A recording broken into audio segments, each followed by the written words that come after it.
जून को नतीजे आने के बाद दिल्ली और लखनऊ की लड़ाई खुल गई थी। यूपी में बीजेपी सिर्फ 33 सीटों पर जीत पाई। अब सिलसिला शुरू हुआ ठीकरा फोड़ने का। दिल्ली लखनऊ पर आरोप लगाती रही और लखनऊ दिल्ली पर हमलावर होता रहा। अमित शाह और योगी आदित्यनाथ की तनातनी खुलकर सामने आ गई। यूपी के दोनों डेप्यूटी सीएम जाकर दिल्ली के पाले में खड़े हो गए। यहां तक कि मोदी के शपथ ग्रहण समारोह तक में योगी आदित्यनाथ को अकेले ही बैठना पड़ा। उसके बाद लड़ाई कुछ थमी। ऐसा लगा कि उत्तर प्रदेश में अब सब कुछ ठीक हो रहा है। लेकिन अब योगी सरकार को मोदी का भेजा हुआ डीजीपी नहीं चाहिए। मतलब यह है कि योगी को अपने लिए लॉयल, ईमानदार डीजीपी चाहिए। तो भारतीय जनता पार्टी की आज की डेट में हमारी स्थिति अच्छी नहीं है। स्थिति अच्छी हो सकती है, उसके लिए मैं समझता हूं केंद्रीय नेतृत्व को बड़े निर्णय लेने पड़ेंगे। केंद्रीय नेतृत्व को जो है कहीं न कहीं उत्तर प्रदेश के चुनाव पे पूरी तरीके से फोकस करना पड़ेगा। मेरे 42 वर्ष के राजनीतिक जीवन में तहसील और थाने का ऐसा भ्रष्टाचार न सोच सकते थे, न देख सकते थे, वो अकल्पनीय है। उत्तर प्रदेश में 9 सीटों पर 20 नवंबर को वोट पड़ने हैं। पहले ये वोटिंग 13 मई को होनी थी।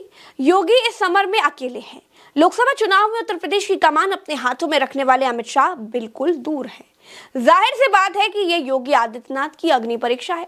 इसी बीच शाह और योगी की लड़ाई फिर से खुल गई है, क्योंकि उत्तर प्रदेश में अब डीजीपी की स्थायी नियुक्ति पर यूपीएससी को लिस्ट भेजने की जरूरत नहीं रहेगी।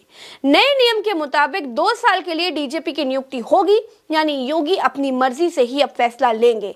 चर्चा है कि प्रशांत कुमार को स्थायी डीजीपी बनाए जाने की तैयारी है। कैबिनेट के इस फैसले पर लोग बात तो कर रहे थे, लेकिन अखिलेश यादव ने इस बहस को और ज्यादा तेज कर दिया। ये जो 2 साल का नियम बना है, ये साबित कर रहा है लेकिन लखनऊ दिल्ली में सब कुछ ठीक नहीं है। इसलिए सरकार अपना ऐसा फैसला कराना चाहती है, नियम बनाना चाहती है कि उन्हीं के कोई ना कोई बैठ जाए, जिनको खुद का अपना भविष्य नहीं पता है कि 2 साल चलेंगे कि नहीं चलेंगे, वो 2 साल के नियम बना रहे हैं। दरअसल दोस्तों, सुप्रीम कोर्ट का साफ निर्देश है कि असाधारण परिस्थितियों के अलावा पुलिस में कोई अस्थायी नियुक्ति नहीं होगी। लेकिन जून 2021 से लेकर अब तक उत्तर प्रदेश में स्थायी डीजीपी नहीं है। मुकुल गोयल, डीएस चौहान, आरके विश्वकर्मा, विजय कुमार के बाद अब प्रशांत कुमार 31 जनवरी 2024 से कार्यवाहक डीजीपी हैं। अब दोस्तों, अब याद कीजिए, 4 महीने पहले मोदी और शाह की करीबी दुर्गा शंकर मिश्रा को मुख्य सचिव के तौर पर 4थी बार एक्सटेंशन मिलना था, लेकिन योगी आदित्यनाथ ने ऐसा होने नहीं दिया और अपने सबसे खास मनोज कुमार सिंह को यूपी का मुख्य सचिव बना दिया था।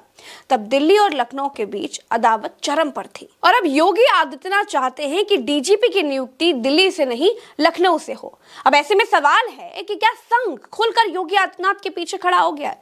और अगर 23 नवंबर को महाराष्ट्र और झारखंड के नतीजों ने निराश किया तो मोदी के लिए कुर्सी पर बैठ पाना बहुत मुश्किल हो जाएगा।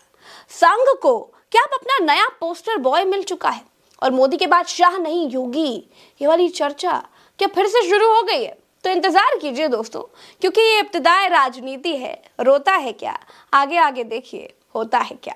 नमस्कार।